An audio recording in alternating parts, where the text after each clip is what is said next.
तो मूवी की शुरुआत होती है 1906 के समय से, जहां ब्रायन नाम का आदमी 3 घुड़सवार से बचता हुआ इधर उधर भाग रहा था। भागते भागते वो खेतों में पहुंचा, जहां उन 3 में से एक घुड़सवार कैचम ने ब्रायन के लेग पीस में गोली मार के उसे खेतों में ही हल्का कर दिया। जिसके बाद कैचम ब्रायन को टॉर्चर करते हुए उसके बाकी साथियों का पता पूछने लगा। ब्रायन को लगा कि अगर मैं इन्हें अपने बाकी साथियों का पता बता दूं तो शायद मैं बच जाऊंगा। लेकिन जैसे ही उसने कैचम को बाकी साथियों के बारे में बताया, तभी कैचम ने ब्रायन का वहीं कैचअप निकाल दिया। दूसरी तरफ ये बूढ़ा हेनरी अपने बेटे वाइट के साथ खेतों में काम कर रहा था। हेनरी पहले न्यूयॉर्क में रहता था, लेकिन जब उसकी वाइफ की डेथ हुई तब से वो यहाँ खुदाई करने लगा, जहाँ उसका साला टॉम भी अक्सर उन दोनों की मदद करने आ जाता। खुदाई करते हुए उसकी जिंदगी अच्छे से बीत रही थी, लेकिन वाइट यहाँ से निकलकर अपनी जिंदगी अपने हिसाब से जीना चाहता था। तभी उनकी नजर एक घोड़े पर गई, जिसकी गद्दी पर काफी खून लगा हुआ था। ये देखकर हेनरी ने वाइट से कहा कि तुम इसे हमारे घर में ले जाओ, इतने में थोड़ा आगे जाकर इस मामले की छानबीन करके आता हूँ। अब हेनरी अपना खुद का घोड़ा लेकर आगे बढ़ा, जहां उसकी नजर एक घायल आदमी पर गई। ये देखकर हेनरी ने सबसे पहले उस घायल आदमी के घाव को मिट्टी से ढक दिया। जिसके बाद उसने देखा कि वहां एक गन और पैसों से भरा एक बैग भी पड़ा है। इतना कुछ देखकर वो समझ गया कि ये लफड़ा कुछ ज्यादा ही तगड़ा हो सकता है, इसलिए वो यहाँ से बिना कुछ किए जाने लगा। लेकिन तभी उसके अंदर का सोनू सूझ जागा। जिसके बाद उसने वो बैग और पिस्टल उठाकर यहाँ थोड़ी साफ सफाई कर दी, ताकि किसी को पता भी न चले कि यहाँ कोई आदमी घायल हालत में पड़ा था। जिसके बाद वो उस आदमी को लेकर अपने घर पहुंचा। घर पहुंचते ही हेनरी ने वाइट की मदद लेकर उस आदमी को पलंग पर लेटा दिया। जिसके बाद वो पार्ट टाइम नर्स बनते हुए उस आदमी के घाव का इलाज करने लगा। अब हेनरी ने उस क्राइम लोकेशन से मिली गन और पैसों से भरे बैग को अपने खुफिया डब्बे में छुपा दिया, जिसे छुपकर वाइट बहुत ध्यान से देख रहा था। अगली सुबह हेनरी उस घायल आदमी के हाथ पलंग से बांध रहा था, क्योंकि अब उसे एक डॉक्टर ढूंढने यहाँ से दूर जाना था। उसके जाते ही वाइट घर में अकेला हो गया और अकेले होने की वजह से उसके दिमाग में कुछ खुराफाती करने का प्लान आया। इसलिए वो उसी डब्बे को देखने पहुंचा जो रात को हेनरी ने छुपाया था। वाइट को यहाँ एक पैसों का बैग और बंदूक मिली, जिसमें से उसने बंदूक को चुन लिया। उस बंदूक को लेकर वो बाहर आया और हेनरी के खाली पहुए पर निशाना लगाने लगा। 100-200 गोली चलाने के बाद आखिरकार इस नूब ने वो बोतल फोड़ ही दी। अब अपनी खुजली खत्म करके वो वापस उस बंदूक को रखने अंदर आया, जहां उसे एक और बॉक्स दिखा, जिसमें एक गन और न्यूज़पेपर की कुछ कटिंग थी। तभी उसे ध्यान आया कि हेनरी आने ही वाला होगा, इसलिए उसने जल्दी से वो डब्बा अंदर रख दिया। या हेनरी जब घर से निकला ही था, तभी उसकी नजर इस कैचम और उसके साथियों पर पड़ी, जो कि उसी जगह कुछ ढूंढ रहे थे जहां से हेनरी उस घायल आदमी को उठाकर लाया था। इन तीनों में से ये स्टिलवेल एक अच्छा जासूस निकला, जो समझ गया कि इनका शिकार पहले यहीं पर था, इसलिए जरूर किसी ने उसकी मदद करी है। तभी उन्होंने झाड़ियों में कुछ आवाज सुनी, जहां उन्होंने शूट तो किया, लेकिन किस्मत से हेनरी पहले ही वहां से भाग चुका था। यहाँ वाइट ने नोटिस किया कि उस घायल आदमी के एक हाथ की रस्सी अपने आप खुली हुई है, और तभी उस आदमी ने वाइट पर हमला कर दिया। लेकिन इतने में यहाँ हेनरी ने पहुंचकर उसे इतना प्रसाद दिया कि वो बेचारा दोबारा बेहोश हो गया।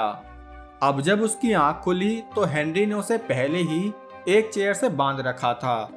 तब हमें पता चला कि इस आदमी का नाम करी है। हेनरी समझ गया कि इस करी को अकेले छोड़कर जाना खतरे से खाली नहीं होगा, इसलिए वो खुद एक झोला छाप डॉक्टर बनते हुए करी के सीने से गोली निकालने लगा। अब गरम चाकू से गोली निकालकर वो करी से कुछ और पूछता कि उससे पहले ही वहां वो तीनों घुड़सवार पहुंच गए, जो हेनरी को बाहर बुलाने लगे। तब हेनरी ने करी की गन उठाई, जिसे स्मेल करते ही वो समझ गया कि इसको किसी ने यूज किया है, इसलिए गन रिलोड करके वो बाहर पहुंचा। जब हेनरी बाहर आया तब कैचम बोला कि मैं एक ऑफिसर हूँ और ये दोनों मेरे साथी।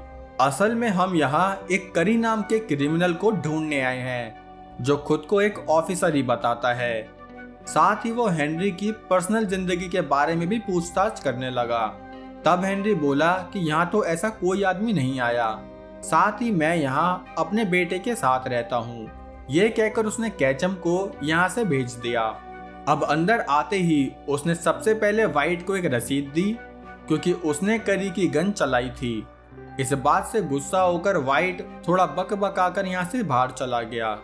हेनरी वापस करी के पास पहुंचा जहाँ करी बोला कि अरे वो नहीं, मैं असली ऑफिसर हूँ और वो तीनों तो लुटेरे हैं जिन्होंने मेरे दोस्त को लूट लिया, साथ ही अब वो मुझे भी लूटना चाहते हैं।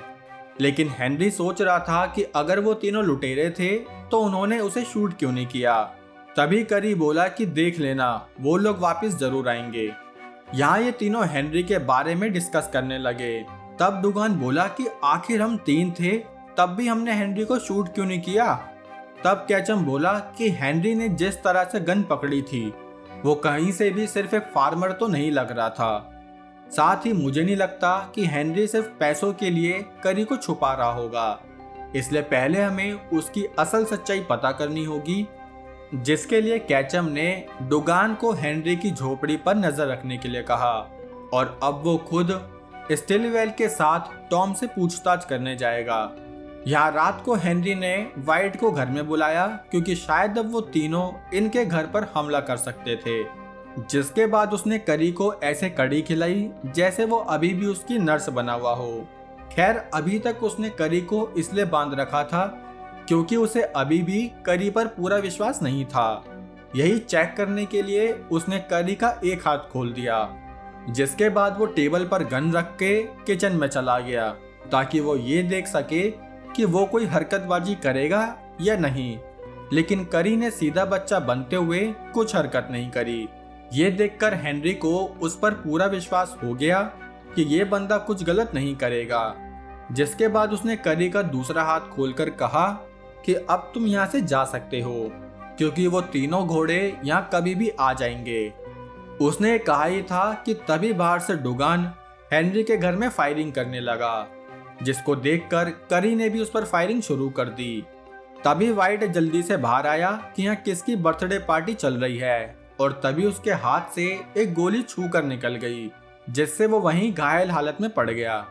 तभी हेनरी ने करी से उसकी गन ले ली, लेकिन अब डुगान इनके घर के नीचे घुस चुका था जहां से वो कहीं भी फायरिंग किए जाने लगा। तभी हेनरी ने एक बुक से उसका ध्यान भटकाया और अपनी राइफल लेके बाहर पहुंच गया।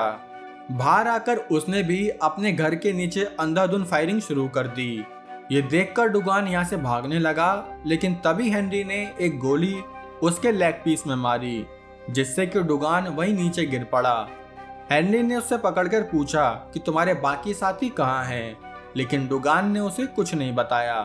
तब हेनरी ने डुगान का वहीं खेला कर दिया। जिसके बाद वो उसकी बॉडी को अपने जानवरों को खिलाने ले जाने लगा और तभी उसकी नजर डुगान के एक टैटू पर पड़ी। अब घर आकर उसने वाइट की मरहम पट्टी शुरू कर दी। तब वाइट हेनरी से उसके पास्ट से जुड़े सवाल पूछने लगा, लेकिन हेनरी ने उसे कोई जवाब नहीं दिया। उल्टा वो तो वाइट की मरहम पट्टी करके घर के बाहर चौकीदार बनकर बैठ गया क्योंकि उसे शक था कि बाकी के 2 साथी जल्दी ही यहाँ आते होंगे। अगली सुबह कैचम और स्टिलवेल टॉम के पास पहुंचे जहां वो उससे हेनरी के बारे में पूछताछ करने लगे। लेकिन जैसे कि शुरू से कोई किसी को कुछ नहीं बता रहा तो अब टॉम कैसे कुछ बता देता, इसलिए कैचम और स्टिलवेल ने टॉम को वहीं बिछा दिया। यहाँ ये बाप बेटे करी को कपड़े लत्ते पहनाकर कहने लगे कि अब तुम यहाँ से चले जाओ, लेकिन करी तो बेचारा ठीक से खड़ा भी नहीं हो पा रहा था, इसलिए वो बोला कि अभी के लिए तुम दोनों यहाँ से चले जाओ, बाकी कैचम और उसके आदमियों को मैं देख लूंगा। ये आइडिया वाइट को कुछ अच्छा नहीं लगा, लेकिन हेनरी इस आइडिया के लिए मान गया, इसलिए वो अपने बेटे को लेके यहाँ से जाने लगा। पर तभी कैचम अपनी गैंग लेके उनके घर के बाहर पहुंच गया। वो बाहर से ही हेनरी से बोला कि तुम मुझे करी दे दो और मैं तुम्हारी जान बख्श दूंगा, लेकिन हेनरी ने कैचम की इस डील के लिए साफ मना कर दिया। तब कैचम ने बताया कि तुम्हारा साला हमारे कब्जे में है। ये देखकर हेनरी ने अपनी राइफल उठाई और एक गन अपने बेटे को दे दी कि अगर कोई तुम्हारे सामने आए तो उसे वहीं उड़ा देना। जिसके बाद वो खुद बाहर आया। जहाँ कैचम बोला कि बताओ आखिर तुम कौन हो, लेकिन जैसे कि कोई किसी को कुछ नहीं बता रहा तो हेनरी ने उसे कुछ नहीं बताया।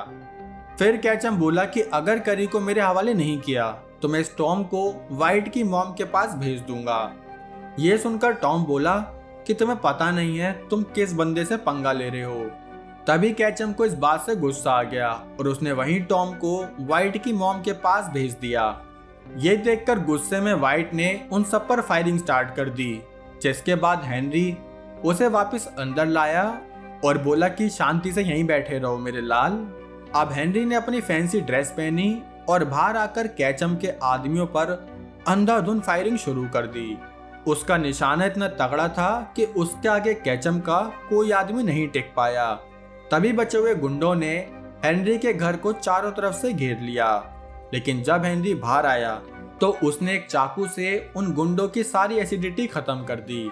तभी उसके सामने स्टिलवेल आया, जो ज्यादा होशियार बनते हुए हेनरी पर हमला करने ही वाला था, लेकिन हेनरी ने उसे वहीं बिछा दिया।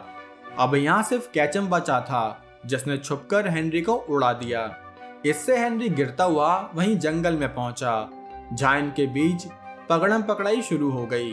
तभी हेनरी ने एक पेड़ का कवर लेके कैचम की एक टांग और कंधे पर गोली मारी, जिसके बाद वो कैचम के पास पहुंचा और कैचम का पूरा कैचअप खत्म कर दिया। सबकी गोटी गायब करने के बाद हेनरी वापस अपने घर पहुंचा, जहां उसने दोबारा करी की नट्स का रूप धारण कर लिया। लेकिन जब उसने देखा कि करी के हाथ पर वही निशान है जो डुगान के हाथों पर था, तभी करी ने हेनरी पर शूट कर दिया, क्योंकि असल में करी उन सब से मिला हुआ था। लेकिन जब उसे पता चला कि कैचम करी को मार के सारे पैसे छीन लेगा, तब से वो खुद कैचम के सारे पैसे लेकर भाग गया। अब वो हेनरी को पूरा खत्म करता कि तभी वाइट ने आकर करी को मरी हालत में भेज दिया। अब वाइट हेनरी को बचाना चाहता था, लेकिन हेनरी बोला कि बेटा अब बहुत देर हो चुकी है, साथ ही अब तुम शायद वो जिंदगी जी सकोगे जो तुम हमेशा से जीना चाहते थे। मैं तो तुम्हें यहाँ सबसे दूर इसलिए रखे हुए था ताकि तुम इस दुनिया की बुरी नजर से बचे रहो। ये कहकर हेनरी ने वहीं दम तोड़ दिया। जिसके बाद वाइट ने हेनरी की कब्र अपनी मॉम की कब्र के पास ही बनवाई और वो खुद अपने घोड़े लेके यहाँ से चलता बना। लेकिन आप वाइट की तरह जाने से पहले काले सब्सक्राइब बटन को वाइट कर देना। साथ ही ये रहा आज का शॉट आउट। अब कहानी कैसी लगी लाइक कमेंट करके जरूर बताना। साथ ही चैनल पर नए हो तो सब्सक्राइब कर देना। बाकी हम मिलेंगे हमारी अगली वीडियो में, तब तक के लिए जय हिंद।